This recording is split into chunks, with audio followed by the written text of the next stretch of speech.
Sarah Chen stared at her quantum mechanics project display, double-checking the holographic projections one last time. The swirling particles danced through the air, their paths traced in gentle blue light against the backdrop of New Singapore's Galactic Exchange Center. She'd spent months preparing for the first intergalactic youth science fair, though she still couldn't quite believe she'd been selected to represent Earth.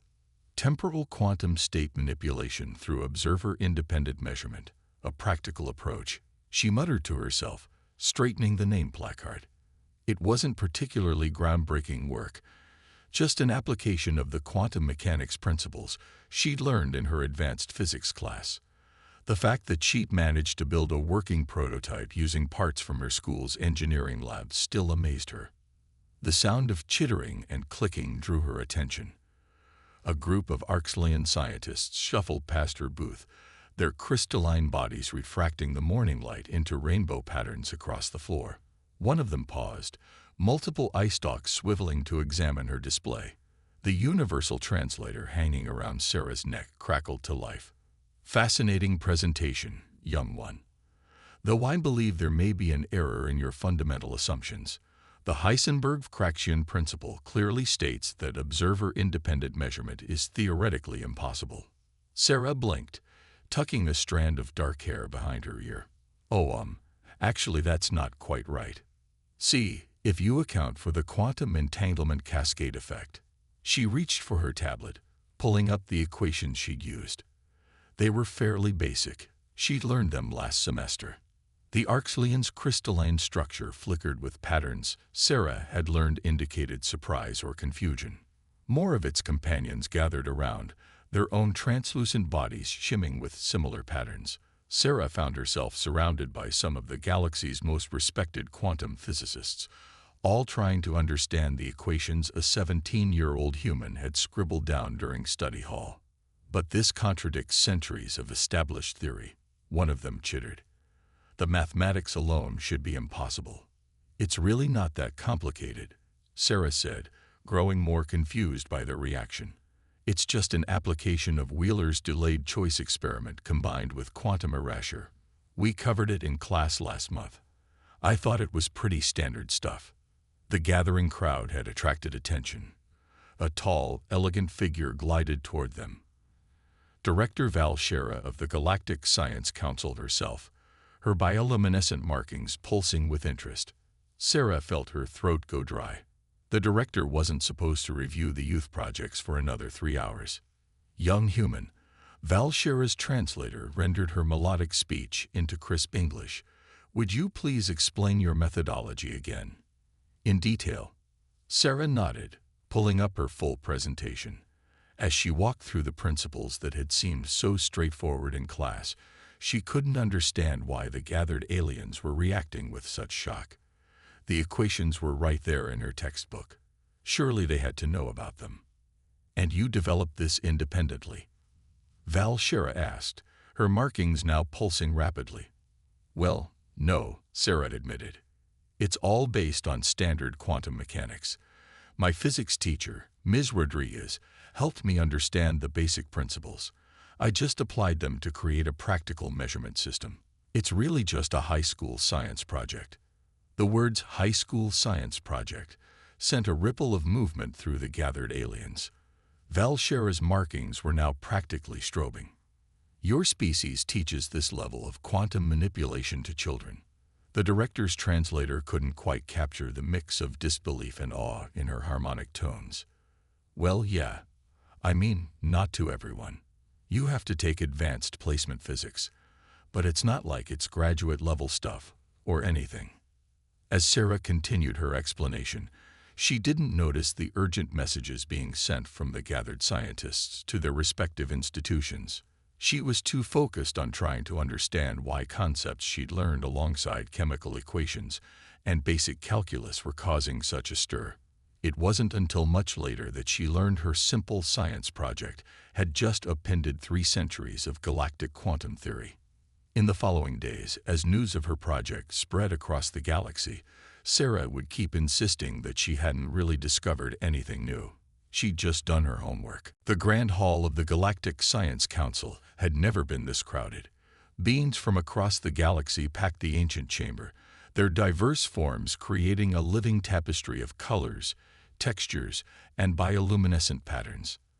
At the center of it all stood Sarah Chen, trying very hard not to fidget with her school uniform as she faced the council's senior committee.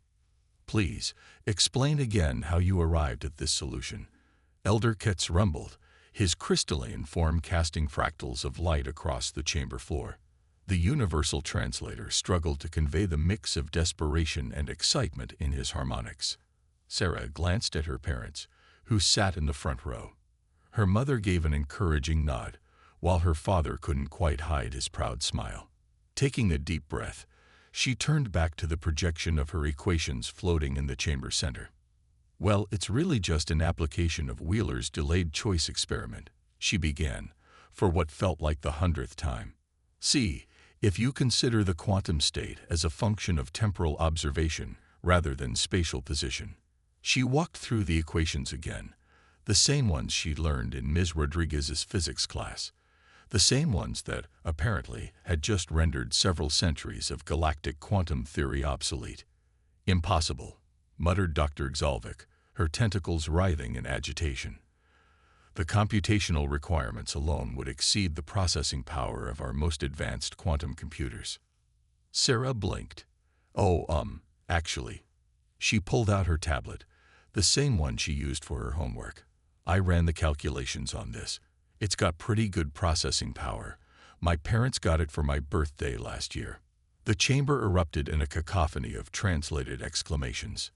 Sarah watched in confusion as Dr. Xalvik's tentacles tied themselves into literal knots. "Are you saying?" Director Valshera cut through the chaos, her bioluminescence pulsing rapidly, "that you performed calculations our most advanced systems deemed impossible on a human educational device?" "Well, yeah. I mean, how else would I do my homework? Though I had to optimize some of the algorithms. The base ones were kind of clunky." Sarah shrugged. "The quantum processing core is pretty standard in these models.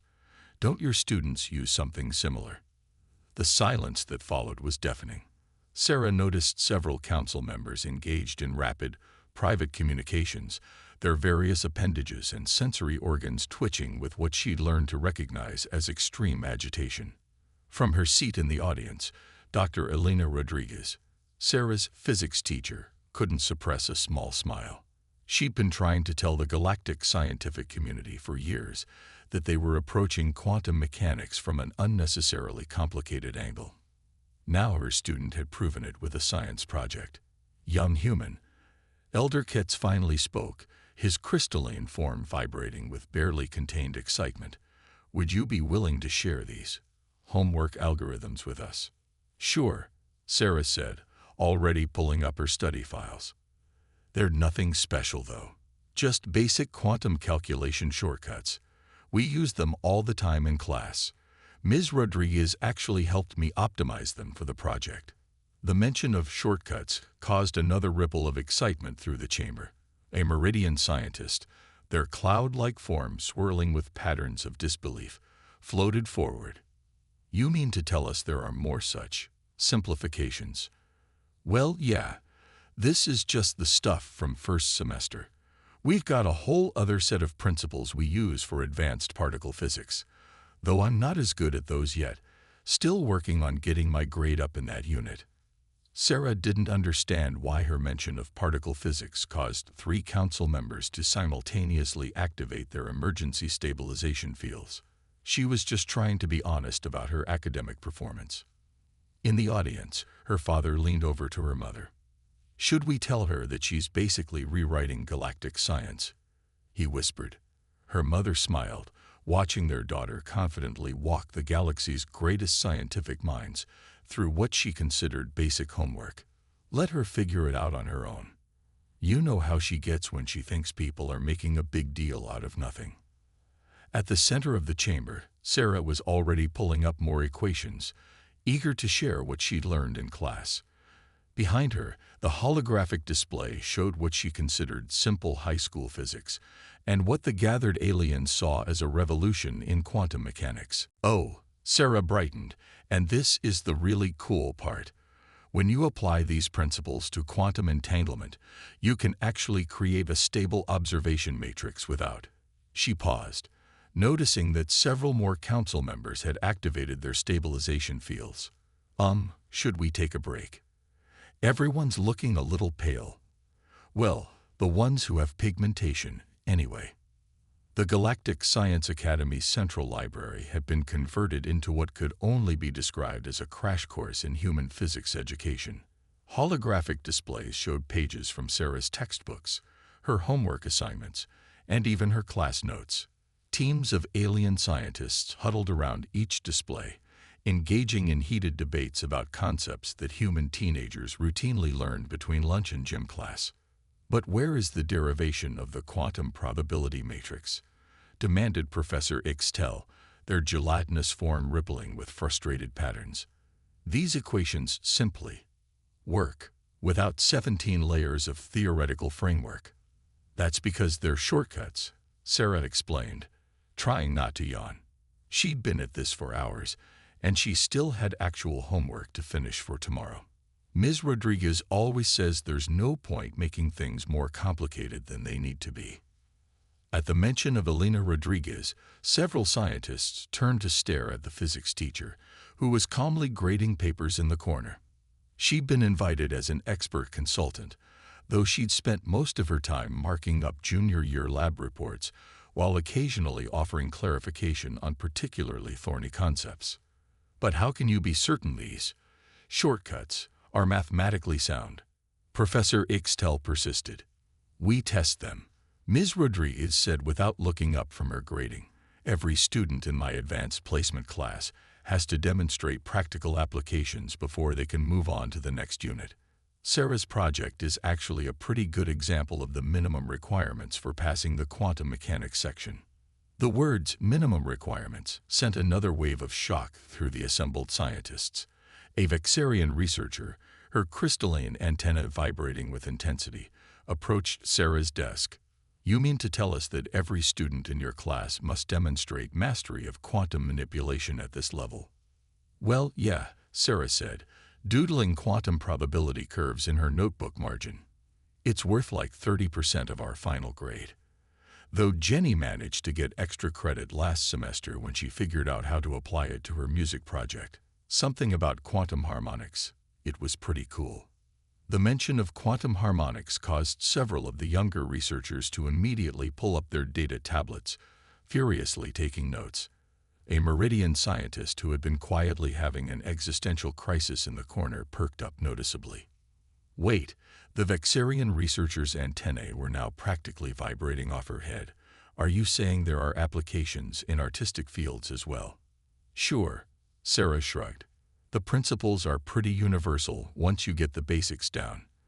We did a whole unit on interdisciplinary applications, though I still think it's weird that they make us take both physics and art appreciation. No offense, Ms. Rodriguez. None taken, her teacher replied, marking another lab report with what appeared to be an impressive amount of red ink. Though I notice you did use quantum probability mapping in your last art project. Something about visualizing uncertainty through temporal quantum states. Sarah blushed. That was different. I needed the extra credit after bombing that particle physics quiz. In the corner, a group of theoretical physicists who had spent their entire careers studying quantum uncertainty principles were having what appeared to be a collective nervous breakdown. I think, announced Professor Ixtel, their gelatinous form now showing stress patterns that hadn't been observed in their species for generations, we need to fundamentally reconsider our approach to physics education. Oh, Sarah brightened, pulling out her tablet. I've got our study guide if you want to look at it. Ms. Rodriguez made this really cool interactive module that helps visualize the concepts. Though the quantum entanglement simulator is kind of glitchy after Jenny used it for her music project. The gathered scientists practically fell over themselves trying to get a look at what Sarah considered a basic study guide. In the corner, Ms. Rodriguez finally looked up from her grading, a small smile playing at her lips. Sarah, she called out, don't forget you still have that homework on advanced particle physics due tomorrow. Your grade in that unit still needs work. Oh, right. Sarah quickly began packing up her things. Sorry, everyone. I've got to go. Particle physics is still kind of tricky for me. All those quantum chromodynamics equations.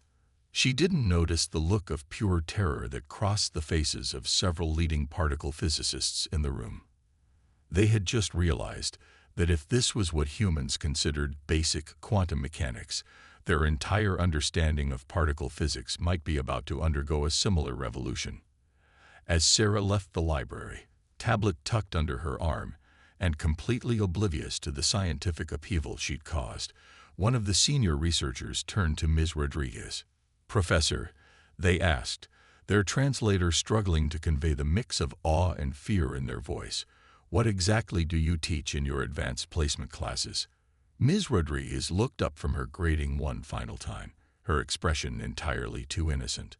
"Oh, just the basics." The headlines across the Galactic news networks were becoming increasingly dramatic.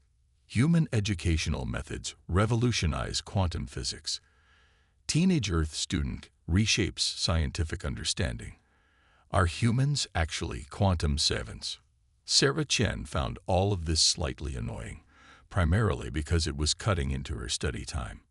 "Look," she tried explaining to the holographic reporter floating above her lunch table, "I really need to focus on my particle physics homework.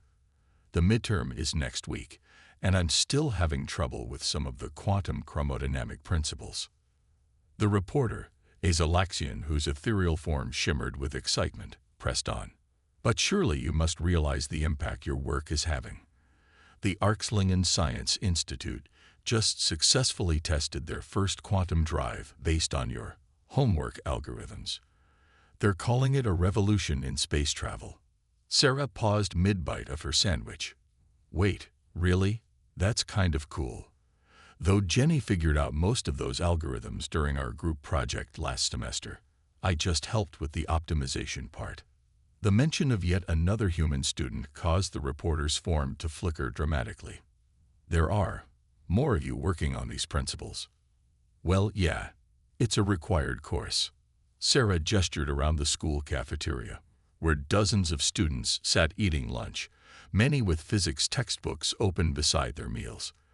Though not everyone takes advanced placement. Some people just do regular physics. The reporter's holographic form stabilized just enough to broadcast a quick message to their network before turning back to Sarah. "And these regular physics students, what level of quantum mechanics do they work with?" "Oh, just the basic stuff. Fundamental quantum field theory, basic temporal mechanics, that kind of thing." Sarah took another bite of her sandwich. Nothing too complicated. Across the galaxy, viewers watching this interview felt their various cardiovascular systems skipped several beats. What humans considered basic quantum field theory had just revolutionized 3 different fields of science in the past week alone. "Ms. Chen," the reporter's voice took on an almost desperate quality, "could you perhaps share some of your current homework with our viewers?" Sarah shrugged, pulling out her tablet. "Sure, but it's probably pretty boring. I'm still trying to figure out this problem set on quantum chromodynamic fluctuations in multidimensional spacetime.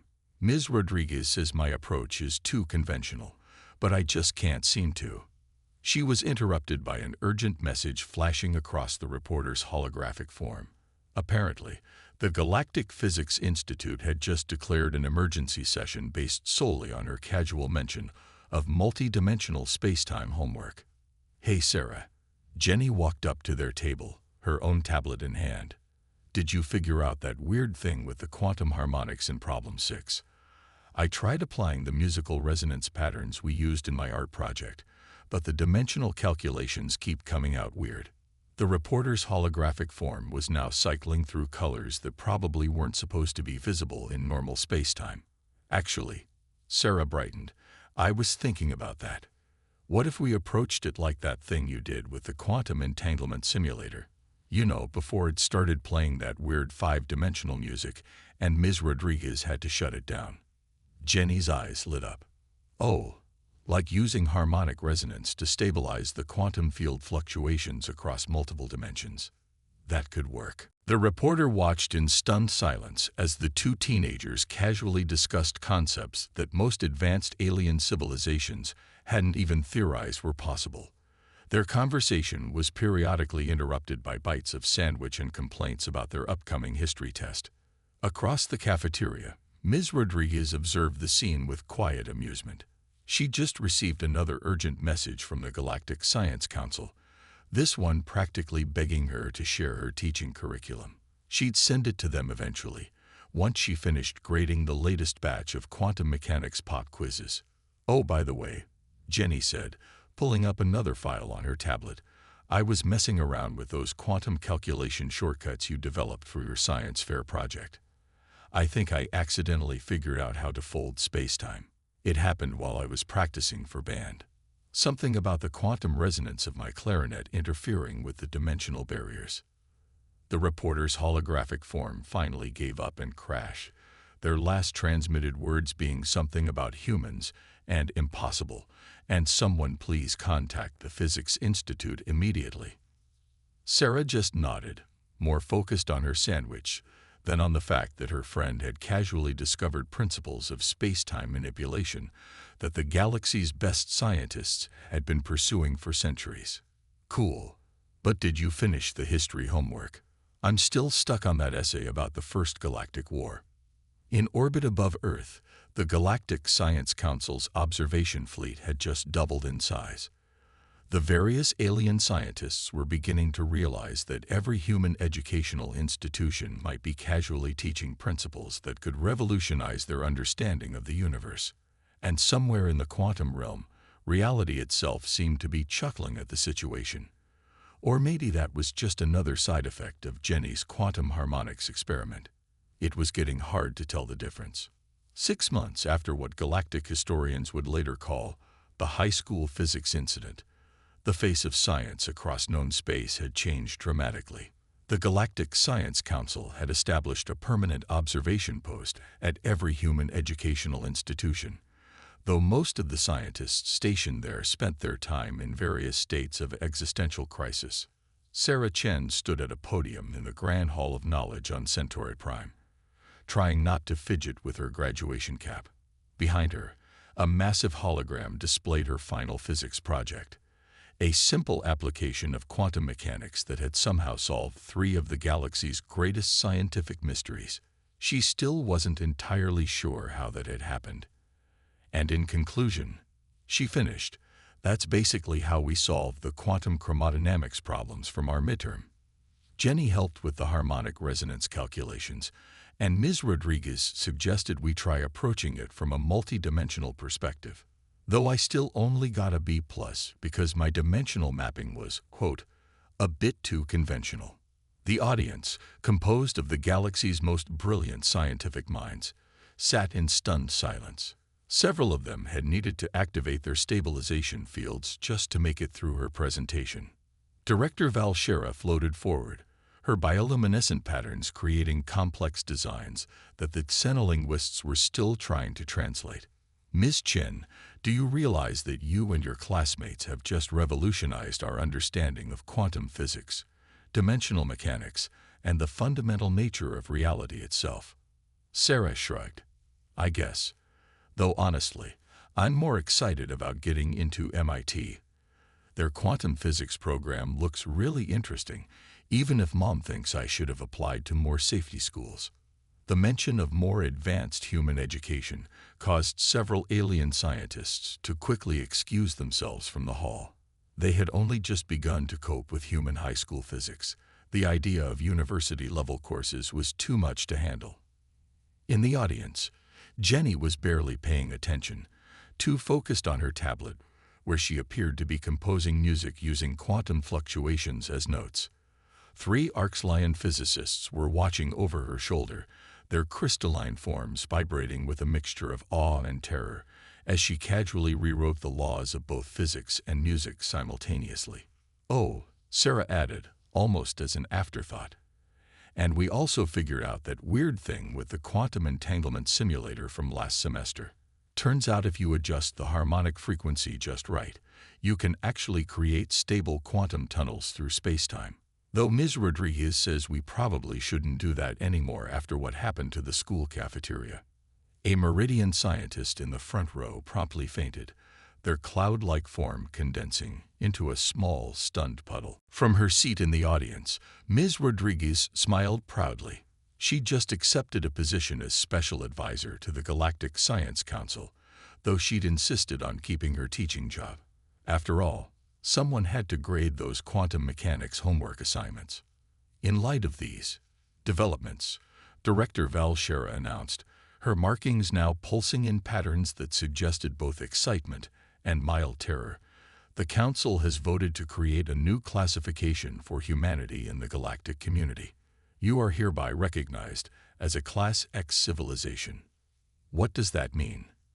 Sarah whispered to Jenny, who had finally looked up from her quantum music composition. It means they had to make up a whole new category, because we broke their existing classification system, Jenny whispered back. Also, I think I just accidentally invented a new form of matter while working on this chorus. Want to hear it? Before Sarah could respond, alarms started blaring throughout the hall. Apparently, Jenny's quantum music had begun affecting the fabric of reality again. As the gathered scientists rushed to contain what they termed a catastrophic breach in the space-time continuum, and what the human students considered a pretty cool light show, Sarah gathered her graduation materials. Should we help them? She asked Ms. Rodriguez, watching as the alien scientists frantically tried to understand what Jenny had done this time. Her teacher smiled, already pulling up the relevant equations on her tablet. Let them try to figure it out first. It's good practice for them. Though maybe we should step in before Jenny's quantum chorus creates another parallel dimension. I don't think the paperwork for that would look good on her college applications. As they worked to stabilize Jenny's accidentally created quantum phenomena, Sarah couldn't help but smile. Sure, they had apparently revolutionized galactic science, created several new branches of quantum physics, and forced the galaxy to reconsider everything they thought they knew about reality itself. But really, they were just doing their homework. And somewhere in the quantum realm, amid the harmonics of Jenny's revolutionary musical composition and the echoes of countless scientific principles being rewritten, the universe itself seemed to be laughing. Or maybe that was just the sound of human high school physics continuing to upend every law of nature the galaxy thought it understood. Either way, it was definitely going to make for an interesting college experience.